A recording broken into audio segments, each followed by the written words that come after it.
देश दुनिया की कुछ ताज़ा तरीन खबरें लेकर एक बार फिर आपके सामने हाजिर हूं। नया साल आ चुका है, कल पहली तारीख थी और कल नए साल की शुरुआत में इजराइल की तरफ कई जगहों से हमले किए गए।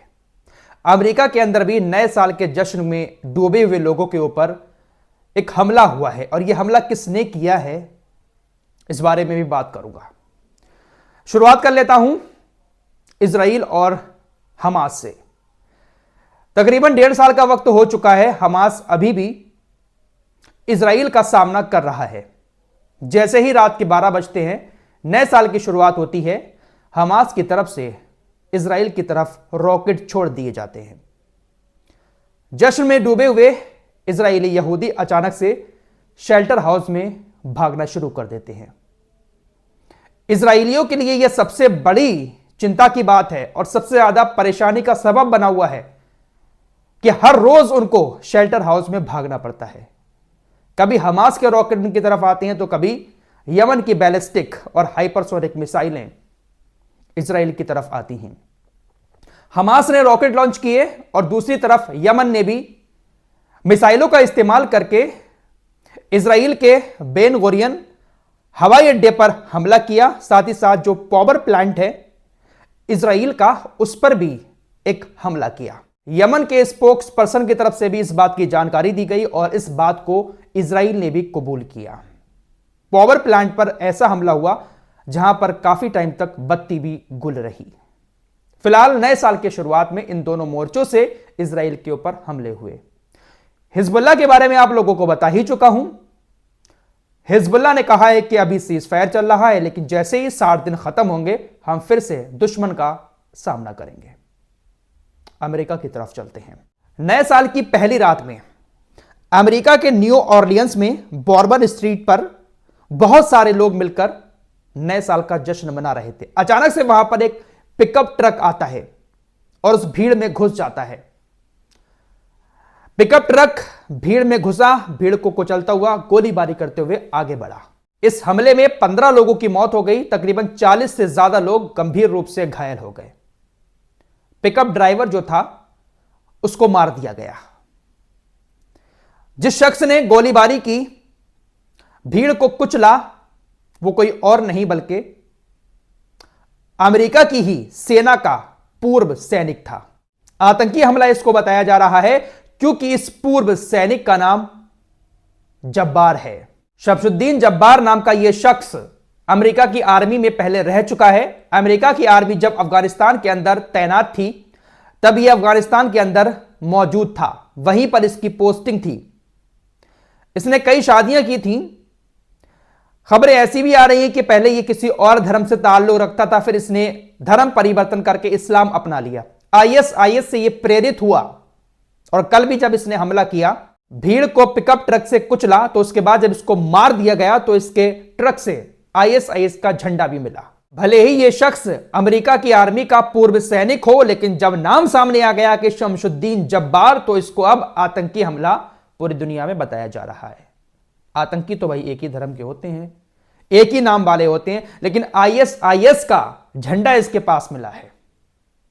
फिलहाल जो नए साल की खुशियां थी अमेरिका में गम में तब्दील हो गई। दोस्तों, दुनिया के अंदर अगर एक भी बेगुनाह शख्स की मौत होती है तो यह इंसानियत के लिए बहुत शर्मनाक घटना होती है। कोई भी बेगुनाह मारा जाता है तो समझ लो पूरी इंसानियत का कत्ल हो गया। 8-10 लोग कहीं पर मारे जाते हैं तो पूरी दुनिया उसका शोक मनाती है। अब इस हमले को लेकर पूरी दुनिया में शोक मनाया जा रहा है कि देखिए कैसे नए साल का जश्न जो था वो शोक में बदल गया और इतनी मौतें हो गई। लेकिन सुबह, दोपहर, शाम, रोजाना गाजा के अंदर सैकड़ों लाशें बिछ रही हैं, लेकिन इस दोगली दुनिया को कुछ नजर नहीं आ रहा है। ऐसी ऐसी वीडियो सामने आ रही हैं। अभी 3-4 दिन पहले ही मैंने आपको एक रिपोर्ट दी थी कि ठंड और बारिश से गाजा का ऐसा हाल हो चुका है कि लोग इजराइल की गोलीबारी से मरे ना मरे, लेकिन इस ठंड और बारिश से मर जाएंगे। जो टेंट बेचारों ने लगाए हैं उन टेंटों के अंदर पानी भर गया है। जो गद्दे थोड़े बहुत उनके पास थे सब पानी में भीगकर बेकार हो चुके हैं। बारिश हो रही है, ऊपर से लगातार ठंड पड़ रही है, सर पे छत भी नहीं है।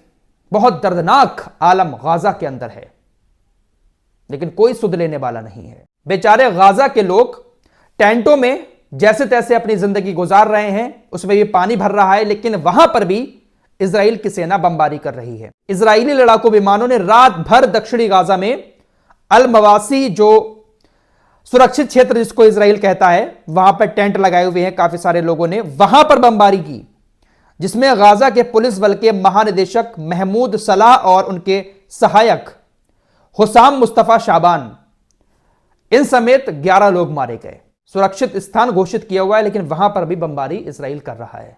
लीबिया के मुफ्ती सादिक अल घरियानी ने कहा है कि गाजा में मरने वालों की जिम्मेदारी मुस्लिम देशों के शासकों की है। बिल्कुल सही बात कही है। गाजा पूरी तरीके से तबाह हो चुका है। जो थोड़े बहुत लोग बचे भी हैं इस वक्त गाजा के अंदर, आने वाले दिनों में अगर इसी तरीके के हालात रहे, किसी ने सुध नहीं दी, तो एक बच्चा भी आपको गाजा के अंदर देखने को नहीं मिलेगा। आपकी स्क्रीन पर ये जो मोहतरमा दिखाई दे रही हैं, ये सद्दाम हुसैन की बेटी हैं। इनका नाम है रागद हुसैन। ये कहती हैं कि अगर इराकी चाहेंगे तो वो राजनीति में आने को तैयार हैं। उन्होंने कहा कि मुझे राजनीति से कोई नहीं रोक सकता और मैं इराक की राजनीति में कदम रखूंगी। खबर स्विट्जरलैंड से आ रही है। जब कोरोना आया था तो पूरी दुनिया मुंह ढके ढके फिर रही थी, अपने आप को पूरा छिपा लिया था। अगर मुंह ढका हुआ नहीं होता तो फाइन डाल रही थी पूरी दुनिया।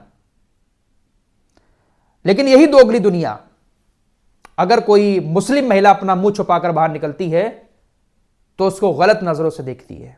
स्विट्जरलैंड के अंदर बहुत दिनों से बातें चल रही थी कि स्विट्जरलैंड मुस्लिम महिलाओं के नकाब लगाने पर प्रतिबंध लगाने वाला है। ऑफिशियली अब यह प्रतिबंध लग चुका है।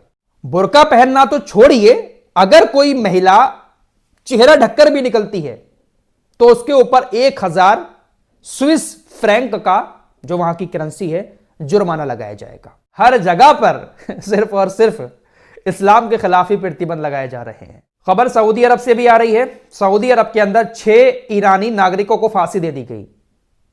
यह जानकारी रियाद की तरफ से दी गई है। कहा गया है कि मादक पदार्थों की तस्करी कर रहे थे, इसलिए उनको लटका दिया गया। सऊदी अरब के अंदर सबसे जो गंदा काम माना जाता है वो मादक पदार्थों की तस्करी माना जाता है।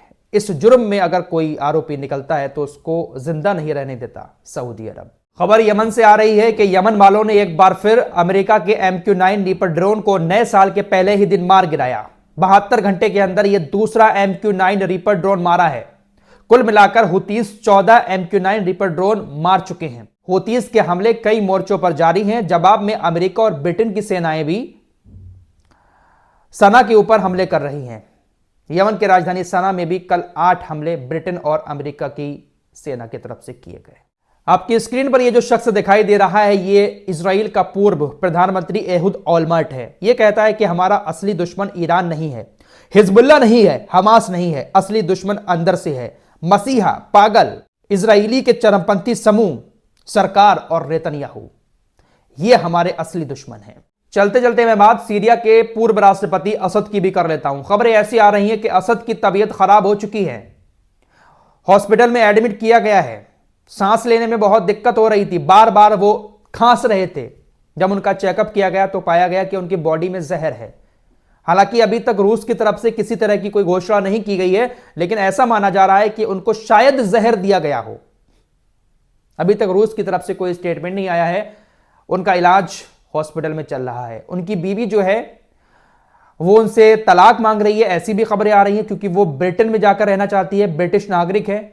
लेकिन असद के ऊपर सीरिया के अंदर नरसंहार करने के आरोप हैं, लोगों को मारने के आरोप है, जिस वजह से ब्रिटेन की सरकार भी असद और उनके परिवार को, उनकी बीवी को ब्रिटेन में जगह नहीं दे रही है। फिलहाल इस वक्त काफी दिक्कत में है। पैसा भले ही है इनके पास, लेकिन ये तानाशाह दिक्कत में है। जुल्म तो इसने किया है वाकई में लोगों के ऊपर, और उस जुल्म की सजा शायद दुनिया में ही इंसान को भुगतनी पड़ती है। बड़े बड़े बादशाह इस दुनिया में ही इबरत बन गए हैं। फिलहाल नेतन्याहू हॉस्पिटल में है, सर्जरी हुई थी, अभी कोई हेल्थ अपडेट नहीं दिया गया है। इस रिपोर्ट में इतना ही। कुछ और खबरों के साथ फिर हाजिर होऊंगा, तब तक के लिए अपना ख्याल रखिएगा। अल्लाह हाफिज।